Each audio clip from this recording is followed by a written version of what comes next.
This is Dogpile, and this is our interview for 168 Industry. Artistry. We're Dogpile, and what's up, Dogpile? History 180. Oh my god. Hey, we are Dogpile, and this is the interview for...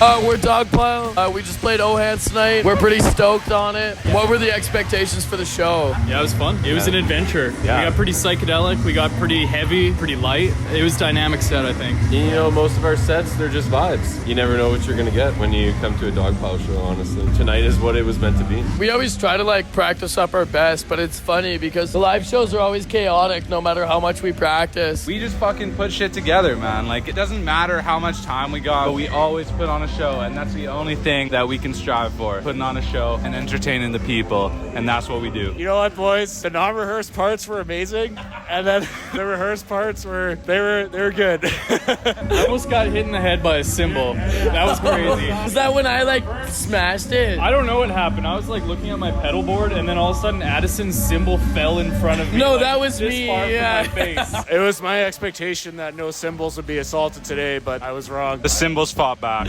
I wouldn't say hardcore is anti-queer. I'd say a lot of old heads in hardcore have like anti-queer like beliefs. But it's like funny because it's like every single queer I've ever seen in the mosh pit moshes harder than the straight guys. And it's like we just gotta like stand our ground and educate them and like let them know that this is the fucking new wave and that we're not going anywhere any fucking time soon. In Regina, I find that it's such a small community that it's all support and no opposition. You don't have to compete with anybody here because everybody wants to see you do good. I think Regina will forever be like a hot spot. I We know got a good scene here, yeah. yeah, we got a good scene. But it'd be nice to play like New York, Montreal, and Vancouver and shit. Maybe Oregon, Utah, fucking Baltimore. My opinion is I'd like to branch out. Branch out with Dogpile, just keep building and keep growing and come back to Regina, kind of put Regina on the map. Everybody's doing so much shit at the same time. Everybody's working on their own stuff. And it's so cool to see in the music scene. I'm just happy to be part of that. That's all I can say. Brayden, what did you grow up listening to? Sum 41, Billy Talon, 3 Days Grace, shoegaze music. Regina scene is huge. Huge bands in the Regina scene that motivated me to like do something. I grew up in a more strict household, so I didn't really like listen to a lot of music that I wanted to growing up. But when I did start getting into music, a lot of like hardcore, shoegaze, folk music, punk music. Bitch is eclectic. I listen to a fuck ton of grindcore. So it's like I think like I bring a lot of like the heavy inspo to this group, striving for like the heaviest possible note that we can get. Big shout out to Failed States. Big shout out to Scourge. Big shout out to Bermuda Love. You just can't get enough of these like of our local sound, and I feel like we've taken our local sound and we've just developed it into something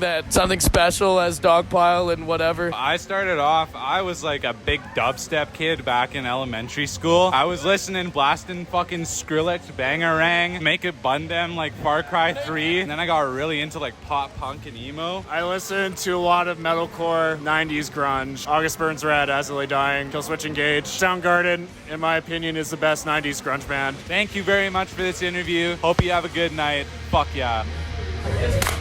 End of the interview. I'm gonna kill